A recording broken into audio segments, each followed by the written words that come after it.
Hello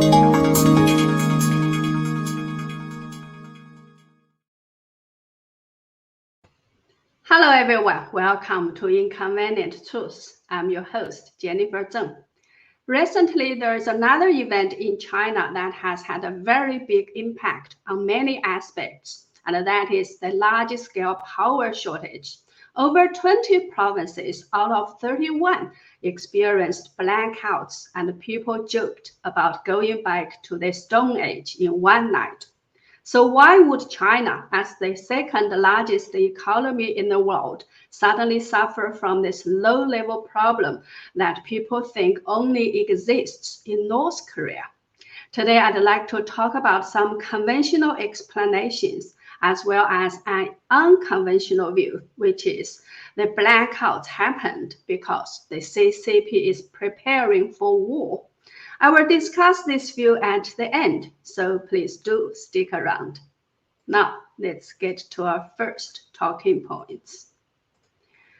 Tragedies caused by power blackouts. First, let's show you a picture about how bad the situation is. So this is a notice from the water authority in Xinbei city in Jilin province saying that according to the instruction of Northeast Electricity Authority and Jilin Energy Bureau about the orderly use of electricity, we will have irregular, unscheduled, unannounced power outages and power restrictions which will last until March 2022. And power and water outages will become the new norm. And they explained that the reason for cutting the water supply is because there is not enough power for the water station to work properly. Right now, this massive power shortage has not only affected factories' production, but also affect people's normal life and even safety. For example, on September 24th, Liaoning Penghui casting factory had a gas leak due to equipment shutdown caused by power restriction. As a result, 23 people had to be sent to the hospital for treatment as they were exposed to the poisonous gas. So now let's see this. So a family of 3 in Northeast China almost died because of the power outage. This young man shared such a story on social media, saying that because of the cold weather, his family needed to burn coal to heat their home at night, and they used a fan to exhaust the waste gas out of the house. However, due to a power outage, the fan stopped, resulting in carbon monoxide poisoning in the whole family. Fortunately, because this young man's mother had a heart attack in the middle of the night, and he woke up on time to discover the danger, and in a semi-conscious state, he called the ambulance and saved the whole family.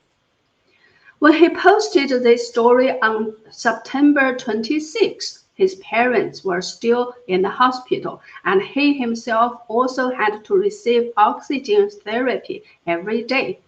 He said he couldn't help crying when he wrote about this experience, thinking about what a narrow escape they had. The whole family nearly died.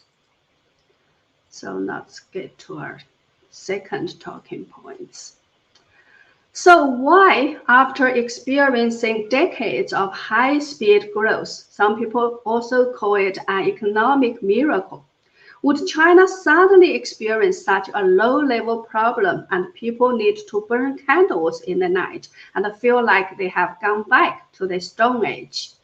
These are some of the main reasons people listed. So number 1, power plants are not generating electricity as they make no money.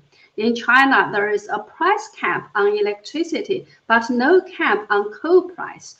So when the coal price rises, the power plants make no money or may lose money if they generate electricity.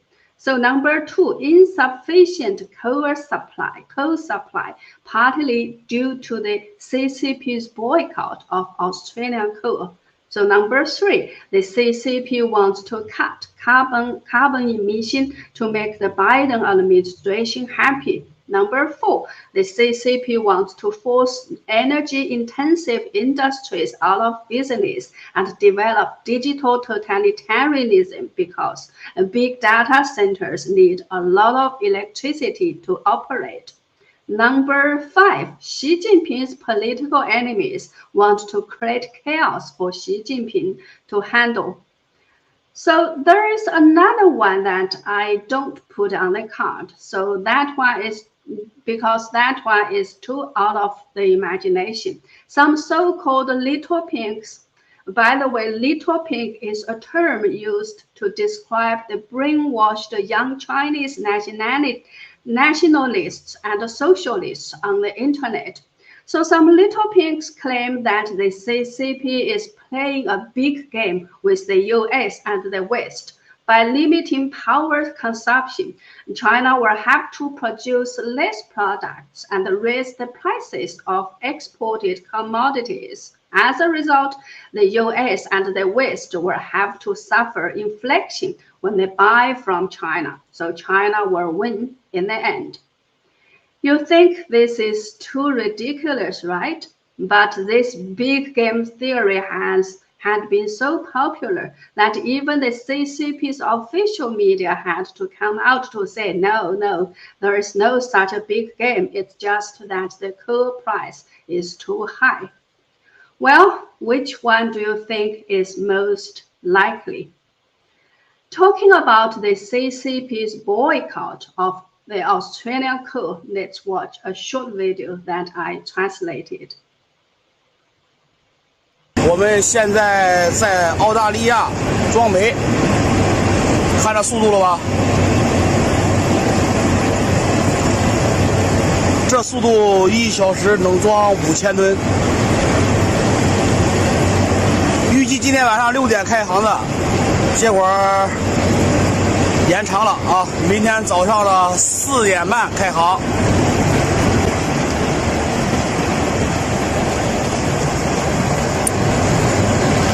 这次装6万吨煤，装货速度还是挺快的啊！这一次澳大利亚装煤回越南，16天的航行，我们到达越南。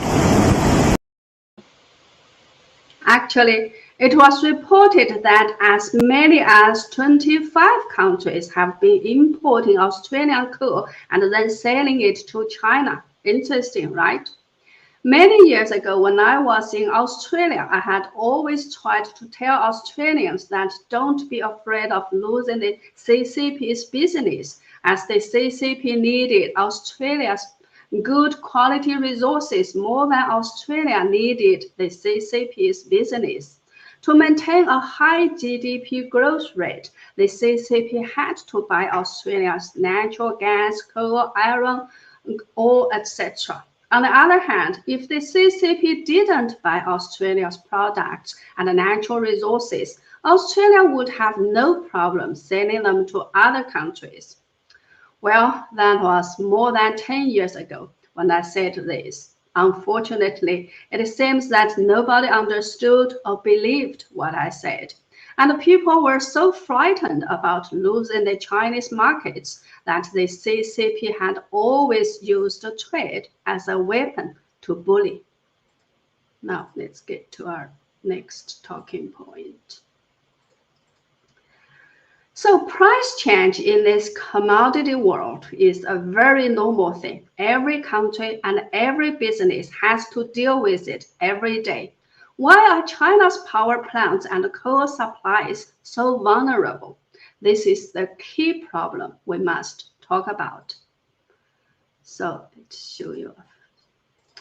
So according to my contributor Gupi Tong's research, up to now, 16% of China's electricity comes from nuclear power and hydropower. 8% comes from the so-called new energy, including solar, wind, geothermal energy, etc. And 76% comes from coal. So the reliance on coal resources does exist in China. As a matter of fact, China does not lack coal. Although it imports a lot of coal, it also exports it. For example, China exported 460,000 tons of coal in August this year, up 168% year-on-year and 176% from last month. In terms of the value of the export, China earned 216% more than last year from exporting coal. But right now, China's coal price is twice the level of the international market. Why would it become so high? Because the government is controlling the prices and who can get the coal and who can use how much of it.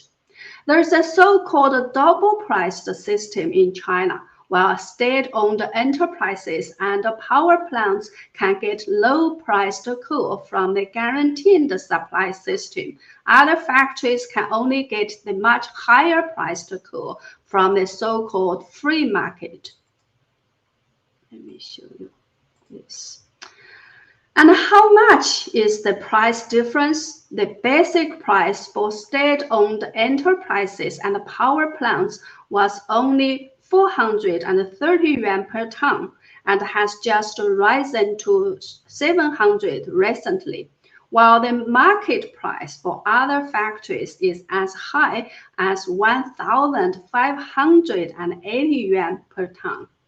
So what will happen under this kind of circumstance? The coal companies found they can make more money by selling their product in the so-called free market instead of selling it to the power plants.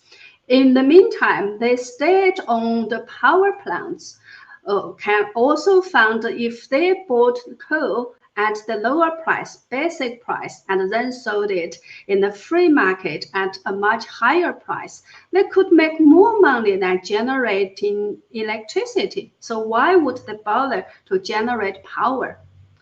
So what accompanies this double-priced system is widely existing corruption, as it is very easy for officials who have the power to make money using the price differences between the two systems. Recently, the CCP's Vice Premier Han Zeng issued an order to coal suppliers and power plants and asked them to guarantee the use of coal for electricity in winter at all costs. Whenever I hear at all costs, I feel terrified, as you don't know what kind of new bottom line will be broken by the CCP to achieve its goals. This is actually the fundamental source of the CCP's evilness. All means are justified if the goals are good in the CCP's eyes. And the CCP always adopts the most barbaric means to deal with any problem that arises. This is also the manifestation of its power and arrogance.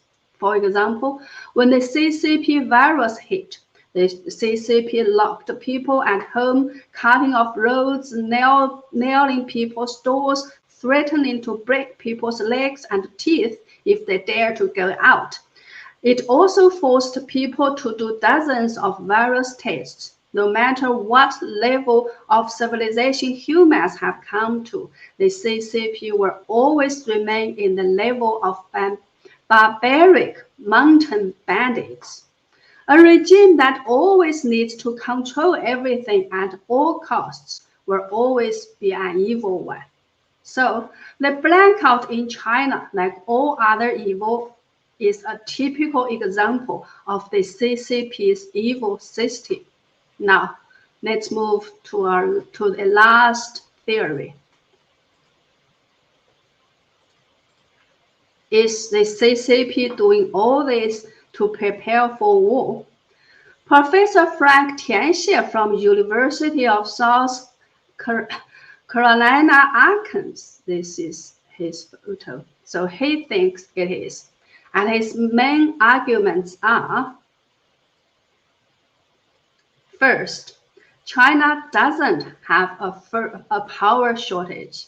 According to China's National Bureau of Statistics' own figures, over 738 billion kilowatt hours of electricity was generated in August, up 0.2% year-on-year.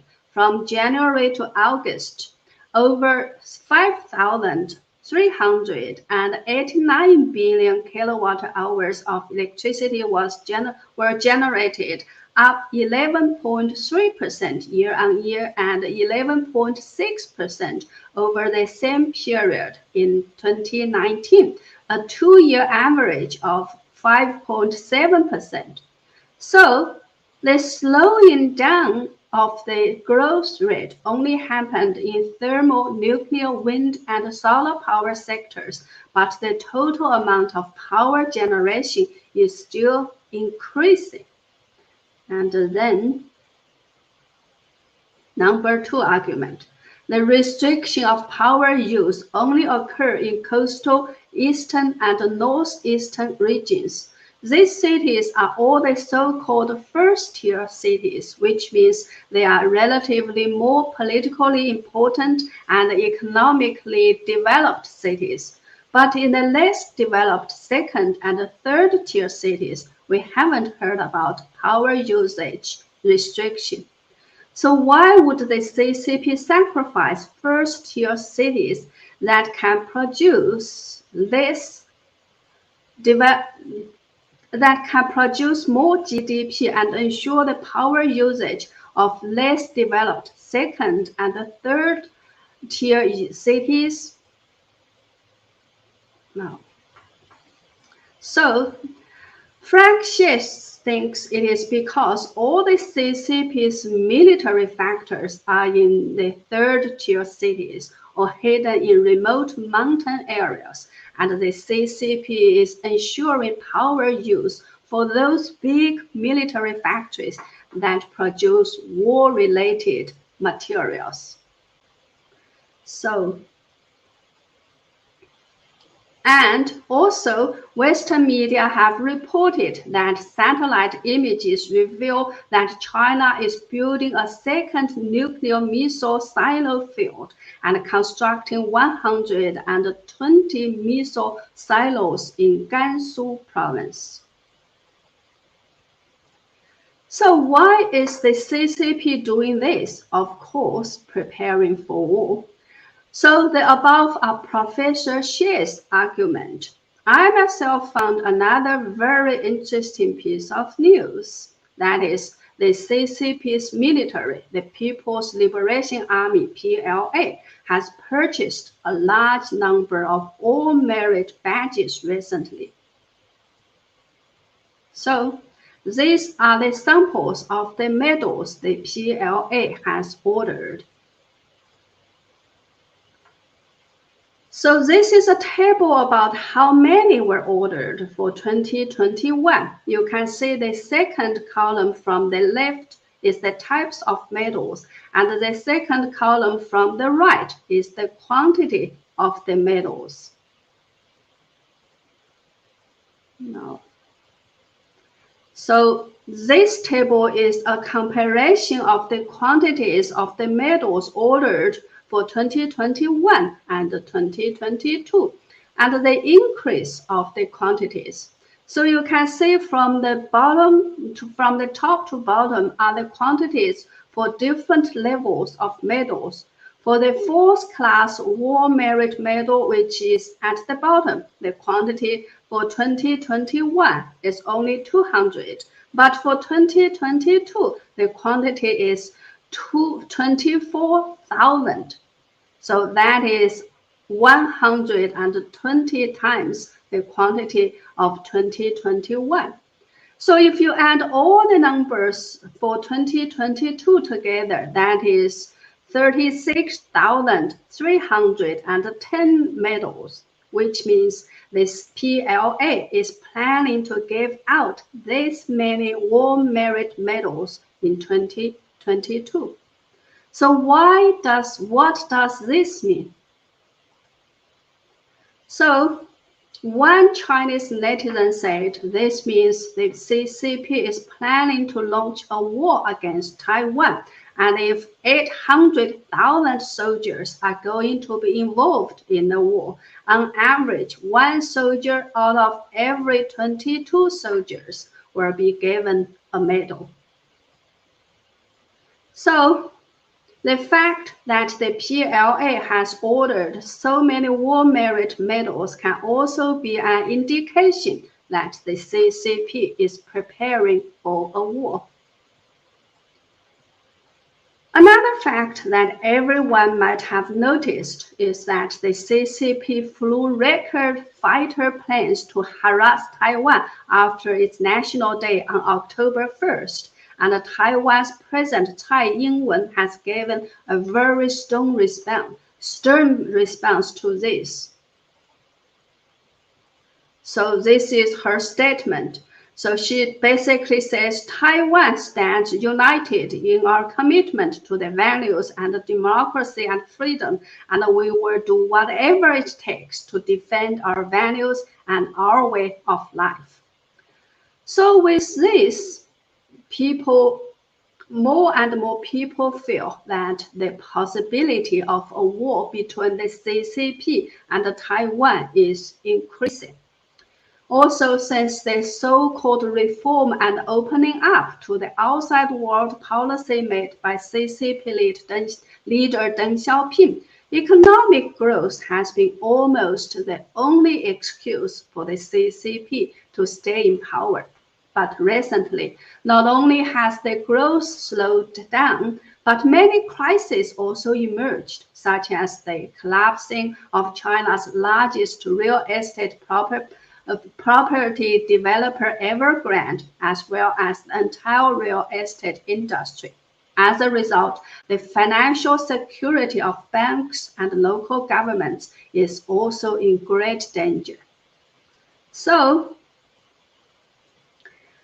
under this kind of circumstance, Xi Jinping is in desperate need to create a new excuse for himself and for the CCP to stay in power. Unifying Taiwan could be his best option, even if he successfully retains his power in next year's 2020th National Congress of the CCP. He will still need a big achievement to justify his lifelong power. So when will the war break out? I think it depends on how desperate Xi Jinping is. So we do need to open our eyes and watch closely. Okay, that's all for today. Thank you so much for watching. Please do subscribe to my channel and share my videos as widely as you can. Truth is so important at such a time in such a crazy world. Thank you. See you next time.